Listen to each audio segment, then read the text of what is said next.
One way we try to blend in the new construction part of this project with the original construction is to pick up just a few architectural features on the existing house and try to duplicate them on the new. Here's a great example. You can see right here by the front door, there's a little wing wall that the original brick masons created, and then somebody put a nice little cast stone accent right on top of it. So we thought that would be perfect if we were able to do something very similar in a couple parts of the new areas that we've added on. Now this is the large master bedroom bathroom addition we have here, and what we did is we had our brick masons create a little wing wall here in conjunction with our fence, and then I challenged my buddy Mark here to reproduce the cast stone piece. Wasn't a big deal, huh? Nah, first one I ever done, but it wasn't that big of a deal. So you just drew a little template on the existing one there to get the profile. That's right, and then built a form and mixed up with some concrete and poured it in there and let it sit a couple of days, took it out of the form, and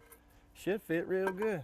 So are you going to mortar that in, or what are you going to do in order to I'm just going to put a construction adhesive on it and then come around the edges and fill in the small crack around the edge. That looks great when you look over there and look there. Yeah. That's pretty darn good, man. That's Looks great. good. That's great. I'll let you go ahead and put that one in place, and we'll put the other one in place around back.